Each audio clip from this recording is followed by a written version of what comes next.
Boa noite, Brasília. Boa noite, Brasil. 21 horas em ponto, horário de verão, horário de Brasília. Estamos aqui no nosso segundo encontro no ano de 2016 com o seu programa ABP TV, falando hoje de um tema muito interessante, alucinações e delírios. Para isso, eu estou tendo a grata satisfação de receber aqui no nosso estúdio a doutora Maria Dilma, aqui em Brasília. E também vamos contar com a participação direto da Paraíba, terra boa, como diz ele, com o doutor Alfredo Minervino. Mas antes nós vamos apresentar um pequeno vídeo sobre esse tema. Põe no ar, Diego. Alucinações e delírios são manifestações psicopatológicas que as pessoas podem apresentar. As alucinações são experiências sensoriais reais baseadas em objetos ou fenômenos que não existem.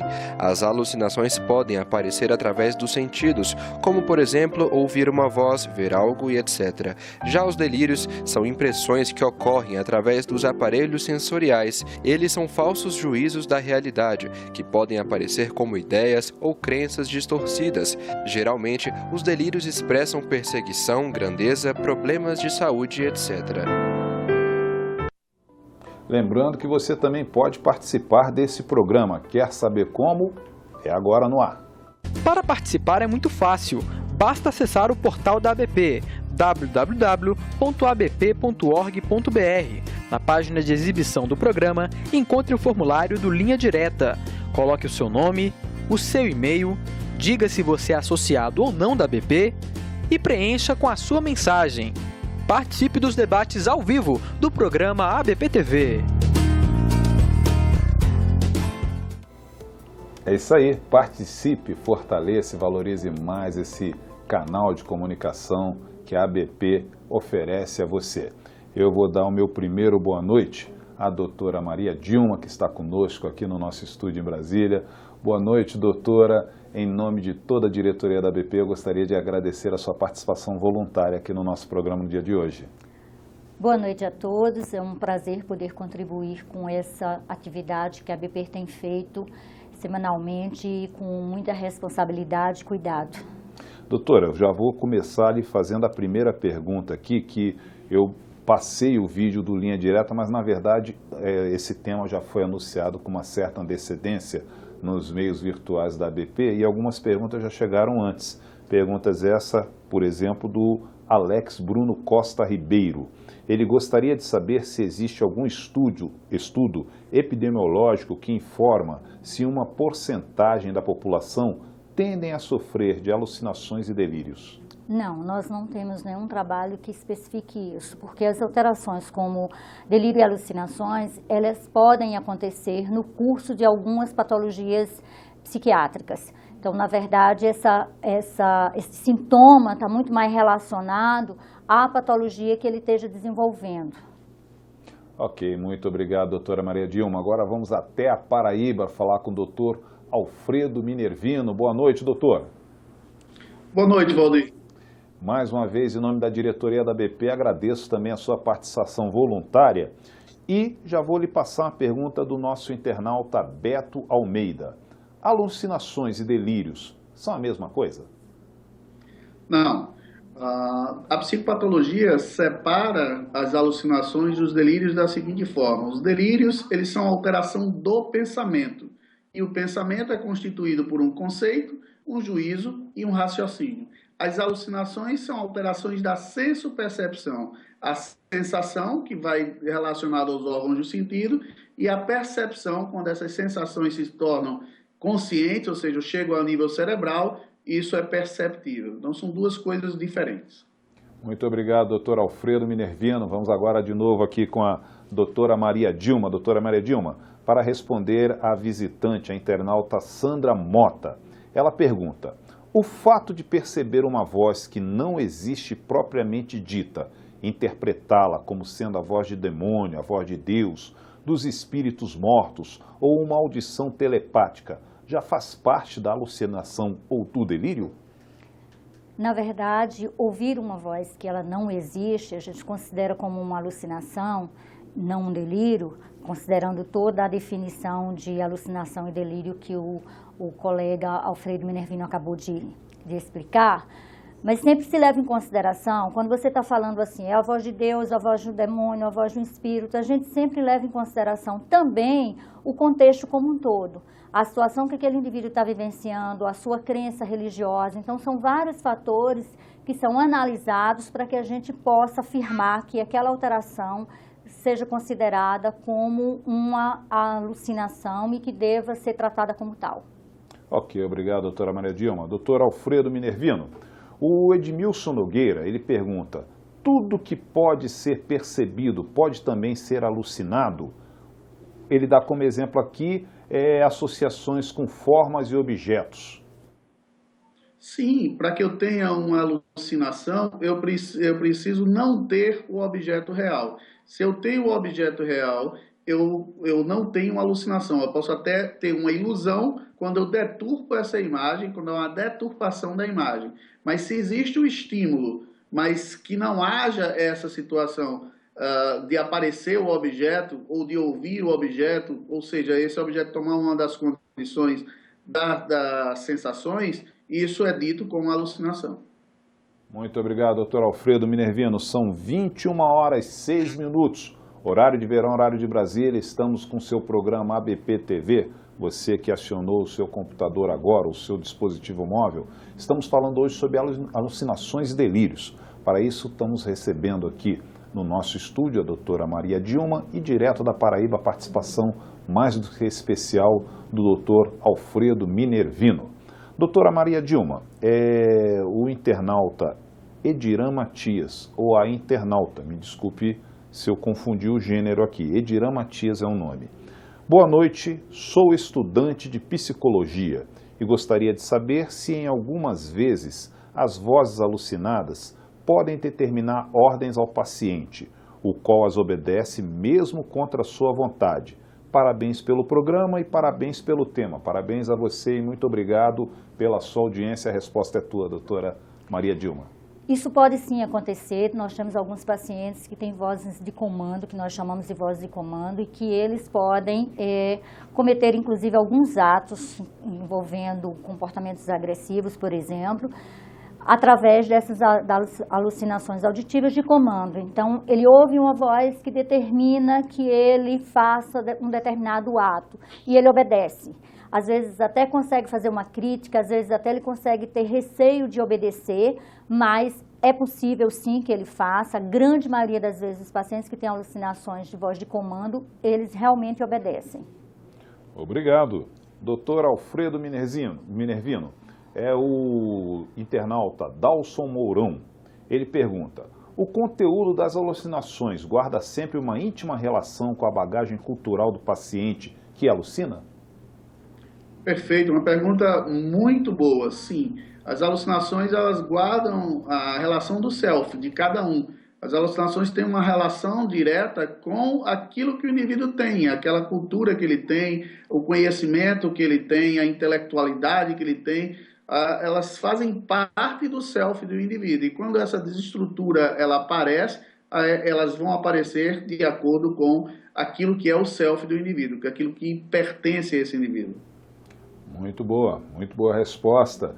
Hoje estamos falando sobre as alucinações e delírios. Para isso, doutor Alfredo Minervino, direto da Paraíba, e doutora Maria Dilma, que está aqui em Brasília conosco, participando. E a doutora Maria Dilma, eu vou passar aqui a pergunta do Danilo Maia. Ele pergunta, alucinações auditivas são mais comuns em homens do que em mulheres? Na verdade, as alucinações, elas podem acontecer, Danilo, tanto nos homens quanto nas mulheres. As alucinações auditivas, elas fazem parte dos quadros psicóticos mais graves e independente do gênero. Então, nós não temos uma estatística de que ela é mais comum nos homens ou mais comum nas mulheres. Elas são muito comuns nos quadros psicóticos, independente do gênero. Ok. Doutor Alfredo Minervino, a Marta Mendes, ela envia a mensagem. Por que algumas pessoas se recuperam das alucinações e outras passam a desenvolver distúrbios mais graves, como a esquizofrenia? Na verdade, a alucinação, ela faz parte da esquizofrenia. A esquizofrenia, como a professora Dilma falou, ela tem uma das características, uma das suas funções alteradas, que é a senso-percepção, e a alucinação mais comum, como bem disse, é a alucinação auditiva. Então, não é que a esquizofrenia tenha só uma alucinação auditiva, mas a alucinação auditiva ela faz parte e permeia e muito a esquizofrenia. E nós podemos ter pacientes com esquizofrenia que alucinam muito pouco, assim como você pode ter alucinações auditivas também, em alterações que agridam o sistema nervoso central, como drogas, como ingestão alcoólicas, como traumatismo cranianos. Então, todas as alterações que podem permear também o sistema nervoso central, eles podem dar tipos de alucinações chamadas de alucinose, que são também alucinações, mas não pertencentes ao grupo da esquizofrenia ou aos grupos dos quadros psicóticos. Muito obrigado, doutor Alfredo. Doutora, a visitante Manuela Vilma, ela pergunta, quem sofre desses transtornos pode apresentar reações emocionais desconexas e alteração de comportamento? Sim. Normalmente as alucinações, se a gente partir para um quadro psicótico clássico, dentro das patologias psiquiátricas, o paciente passa a se comportar de acordo com as alucinações e com os seus delírios. Então, isso pode sim levar a uma alteração de comportamento, como desequilíbrio, como crises de agitação, de agressividade. Então, na verdade, esses quadros, como disse o Alfredo, ela pode estar dentro dos quadros psicóticos clássicos, tipo a esquizofrenia, como os transtornos delirantes também, como dentro das outras patologias que podem acontecer por uma agressão ao sistema nervoso. E sempre que existe as alucinações do delírio, você vai ter uma alteração de comportamento, porque de um modo geral o indivíduo vai se comportar em função, seja das alucinações, seja por delírio. Então esse comportamento tende a ser mais desorganizado. Ok, muito obrigado, doutora Maria Dilma. Doutor Alfredo Minervino, o internauta Paulo Guzmão, ele pergunta, existe relação entre alucinação, delírio e esquizofrenia? A doença que ela é causada por uma alteração do afeto, principalmente o embotamento afetivo, ela é causada por uma alteração da senso-percepção, que são alucinações, muito mais presentes as alucinações auditivas, ela é formada também por uma alteração do afeto, que é o embotamento afetivo, ela tem sintomas mais clássicos de isolamento, uma ambivalência, uma relação do autismo, que é mais desse isolamento dele. Então, ela é um complexo de sinais e sintomas que formam uma doença, a esquizofrenia. E os delírios e as alucinações vão estar presentes, mas não necessariamente eu vou ter ambos funcionando a todo instante e a toda hora. Eu posso ter pacientes que tenham alucinações e que tenham delírios. Esses pacientes são muito mais conservados do ponto de vista psicótico, né? Eles ainda têm muita coisa a fazer por ele. Eu posso ter pacientes que apenas alucinam, e aí essas alucinações não têm uma resposta como um delírio que a justifique. E aí você tem uma cronicidade maior desse paciente, uma dificuldade maior de ajuda a esses pacientes. Mas ainda podemos ajudá-los e ajudá-los bastante. Muito obrigado, doutor. Vamos fazer aqui a última pergunta desse primeiro bloco nosso, para a doutora Maria Dilma, que é do Marcos Bruno. Ele fala, olá, doutora Dilma, doutor Alfredo, meu nome é Marcos Bruno e gostaria de saber se alucinação e delírio podem ser sinais. A doutora Dilma, agora há pouco, disse que eram sintomas. Então, poderia explicar um pouco sobre a diferença entre sinais e sintomas de um transtorno psicopatológico?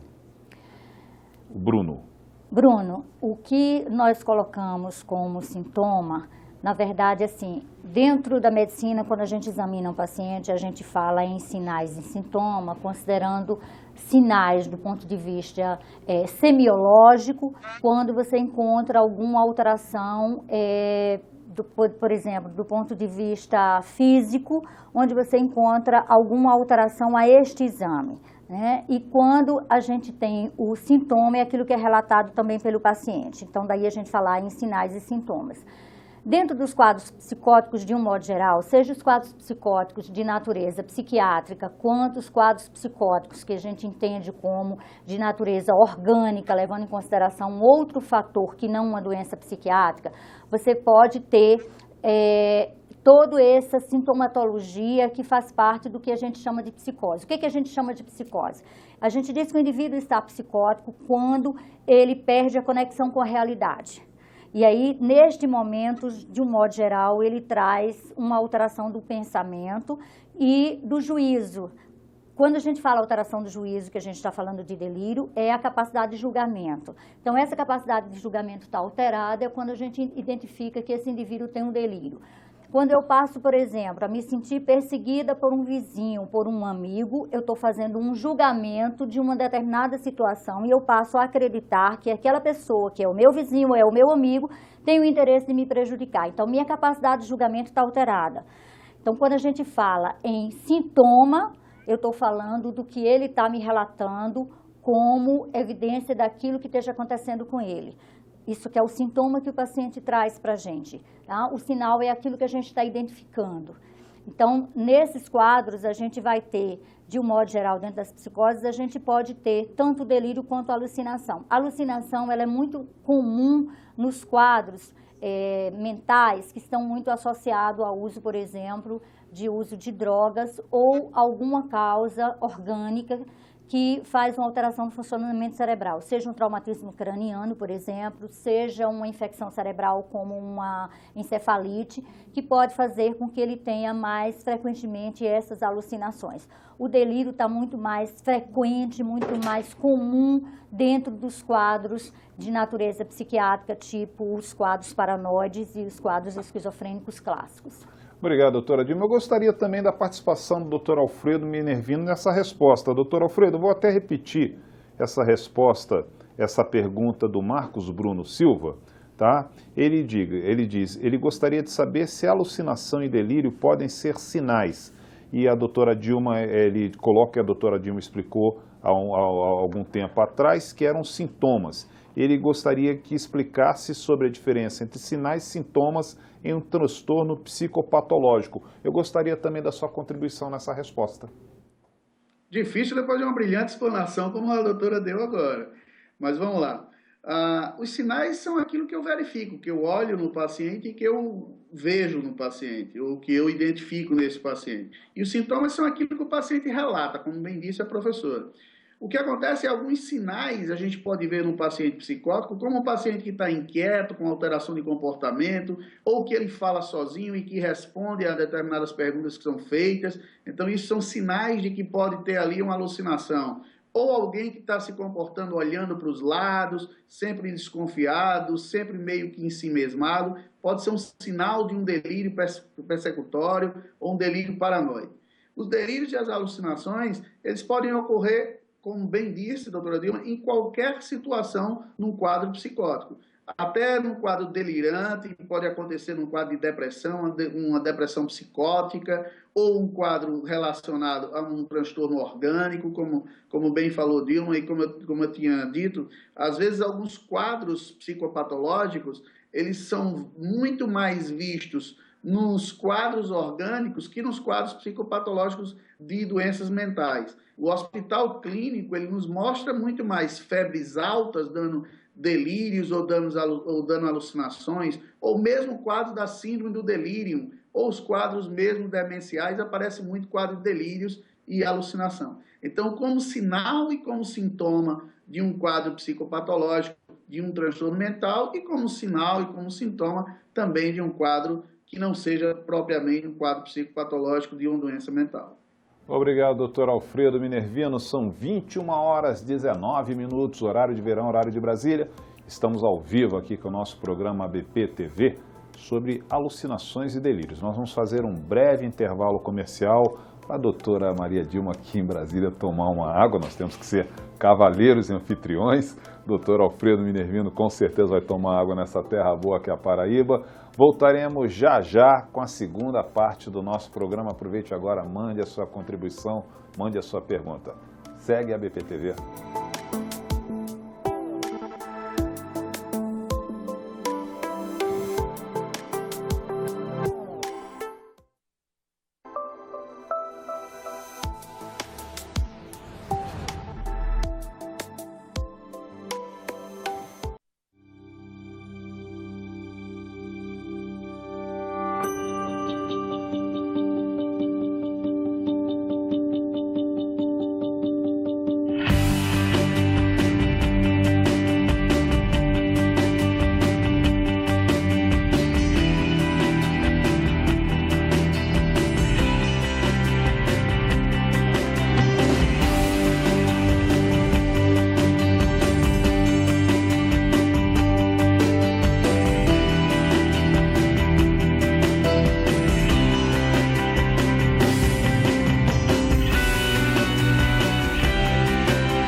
21 horas 23 minutos, eu falei que era rapidinho, horário de verão, horário de Brasília.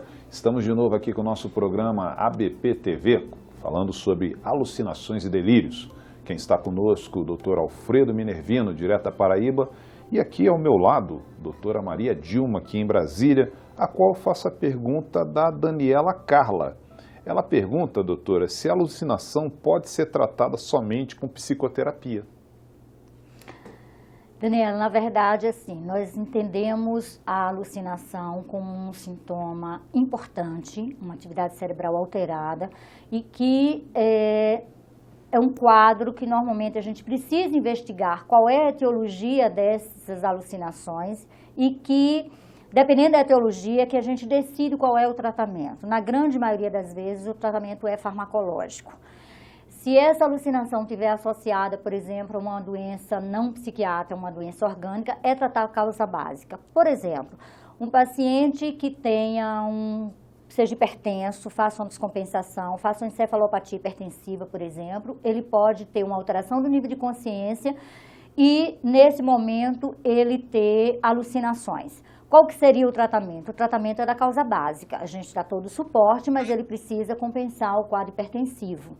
E aí, normalmente, quando você normaliza a pressão desse paciente, estabiliza, o quadro mental também vai sendo normalizado. Tá? Então, a psicoterapia, ela não tem uma eficácia nos quadros de alucinações. E sempre a gente tem que investigar qual é a etiologia dessas alucinações para poder se definir qual é o melhor tratamento. Ok, doutora Maria Dilma. Doutor Alfredo Minervino, vamos responder aqui ao doutor Luan Gramelite Podian. Ele é residente em psiquiatria e ele pergunta se paciente neurótico grave pode alucinar. Boa pergunta. Sim, pode alucinar sim. Você pode ter pacientes com transtorno de ansiedade que podem apresentar quadros alucinatórios, mas não são quadros alucinatórios ligados a uma desestruturação total do sistema nervoso central como um todo, desse cérebro todo. Mas em alguns momentos, algumas circunstâncias podem ser vistas como diferentes para esse indivíduo, como um medo maior num surto onde o paciente tem um quadro de pânico e esse medo ser visto como uma coisa mais persecutória, mais relacionada a alguém ou mais relacionada a alguma circunstância qualquer que seja ela.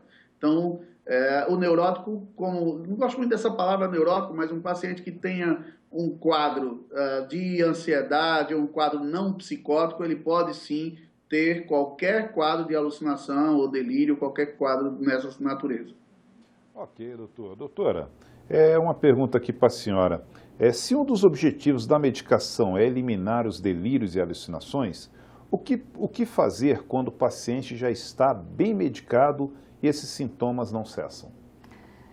Na verdade, se precisa firmar um diagnóstico. A gente precisa saber por que esse paciente apresenta alucinações e delírios para que se faça o tratamento adequado. E levamos em consideração que, dependendo desse diagnóstico, tem alguns pacientes que podem não responder a uma determinada medicação ou precisar que ela seja modificada.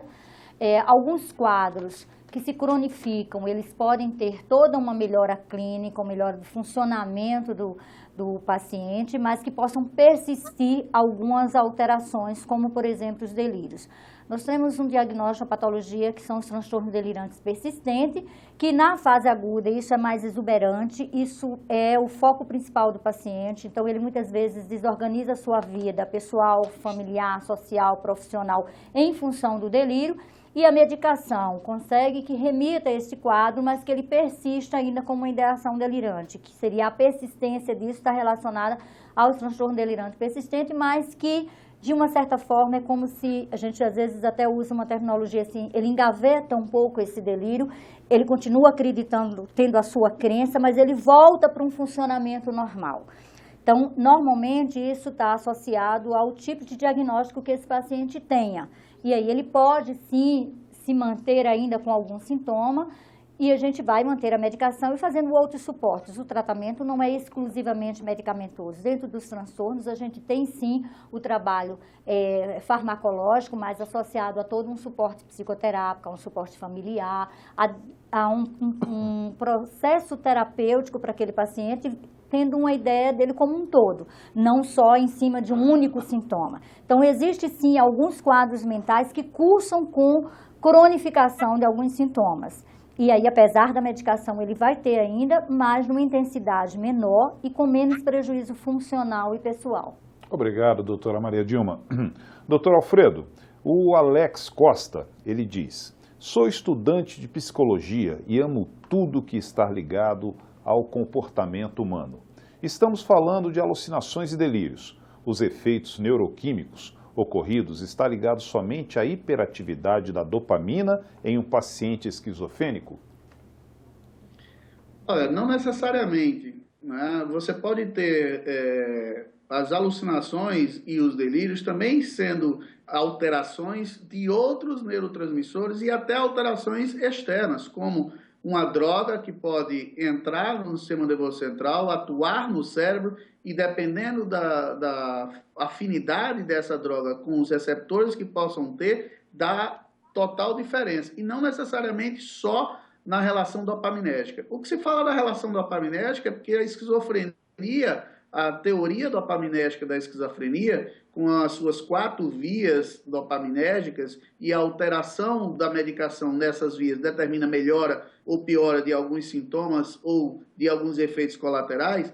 Então se fala muito nisso, mas não necessariamente é apenas dopaminérgico. Você tem alterações como sangue na cavidade, pode dar quadros de delírios, pode dar quadro de agitação psicomotora, pode dar principalmente quadro de alucinação, infecções do sistema nervoso central, como encefalopatias, até uma encefalopatia hepática, por exemplo, onde o indivíduo tem alguns quadros de delírios, de alucinação, ou quadros mesmo orgânicos degenerativos, que você pode ter os pacientes com os quadros de demência, ou até os quadros de pseudodemência, que podem aparecer com alguns sintomas psicóticos. Então, não só necessariamente uma via só dopaminérgica que pode alterar esses indivíduos. Ok, obrigado, doutor Alfredo. Doutora Maria Dilma, e como pode ser evitado o desenvolvimento de alucinações e delírios?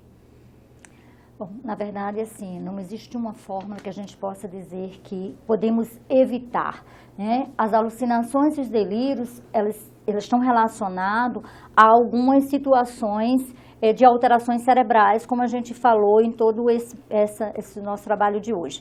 Então, na verdade, quando a gente fala assim, o que você pode fazer em termos de profilaxia? Se a gente for pensar em profilaxia das doenças mentais, a gente tem a ver com todas as questões dos nossos cuidados da saúde mental, né, no sentido de diminuir os nossos estresses, de ter uma melhor qualidade de vida, levando em consideração esse aspecto. Agora, se eu considerar que o paciente tem um transtorno mental, ele pode se mostrar, esse transtorno pode se mostrar com vários sintomas. Então, eu não tenho, assim, como eu fazer uma profilaxia dentro, por exemplo, se o paciente tem um diagnóstico de esquizofrenia, ele tem uma doença que cursa com esse tipo de alteração. O que se precisa é tratar e fazer com que esse paciente tenha uma estabilização desse quadro para que ele não venha ter recaídas. Aí eu vou estar prevenindo, porque aí se eu não tenho recaídas, eu vou ter uma qualidade de vida melhor, eu não vou ter os sintomas e eu vou ter toda uma estabilização com a melhora da qualidade de vida desse indivíduo. Com relação à profilaxia para o indivíduo que não tenha uma doença mental e que ele não venha desenvolver, são todos os cuidados que nós defendemos em termos de qualidade de vida, que hoje é muito difícil, porque hoje nós vivemos num mundo onde a gente tem um estresse no trabalho, estresse no trânsito, estresse na família. Então, assim, a vida mais moderna de hoje, né, tem feito com que os níveis de ansiedade estejam muito elevados, e que isso pode propiciar para aquele indivíduo que tenha uma predisposição maior desenvolver alguma doença psiquiátrica. Então, a profilaxia, de um modo geral, ou a prevenção, de um modo geral, é a gente cuidar da nossa saúde mental. Muito obrigado, doutora Maria Dilma. São 21 horas e 32 minutos, horário de verão, horário de Brasília. Nós estamos chegando ao final do nosso programa. Eu gostaria, doutor Alfredo Minervino, direto à Paraíba, suas considerações finais sobre a participação nessa edição do programa ABP-TV.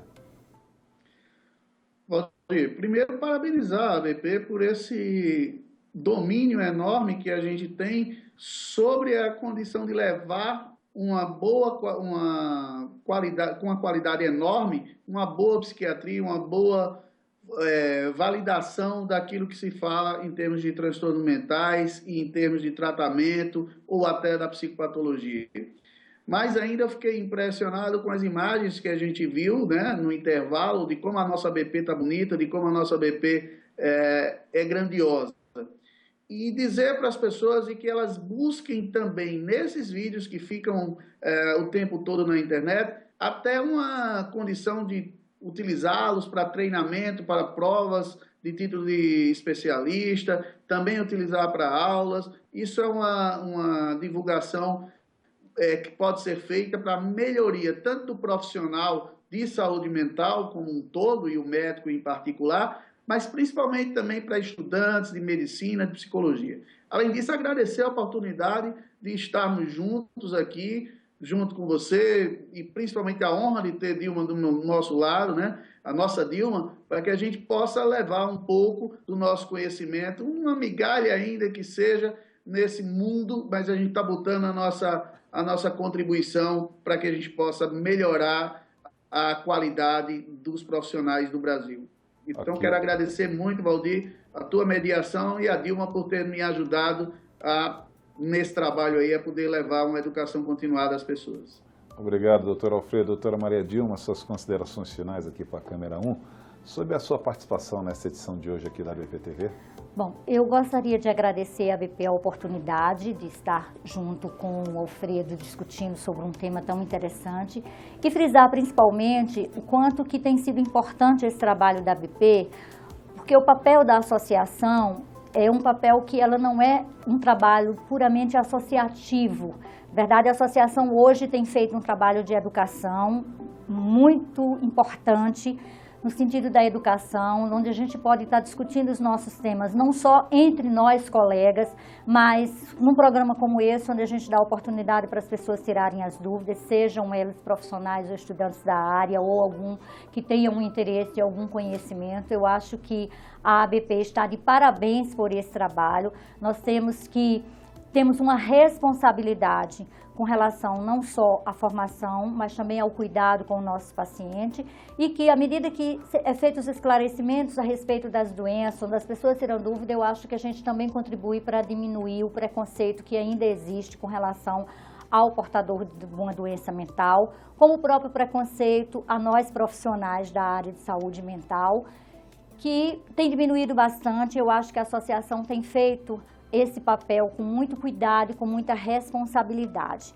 Parabéns a todos e agradeço a oportunidade de estar aqui hoje discutindo com vocês e com o Alfredo, que a gente tem participado de outros eventos, né, Alfredo, onde a gente pode, junto com a associação, ter cumprido o nosso papel enquanto profissionais da área de saúde mental. Muito obrigada.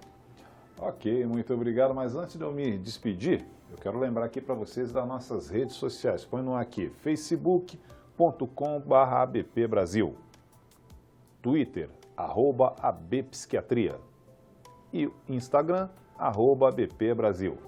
Agora sim, eu gostaria de agradecer assim de coração a participação do Dr. Alfredo Minervino, que é uma pessoa que eu muito admiro dentro da ABP, dentro de muitos aí, detém a minha admiração. E a visita aqui maravilhosa, um grande prazer receber no nosso estúdio aqui em Brasília a doutora Maria Dilma, mas agradecer principalmente a você que participou, que enviou a sua mensagem, a sua contribuição.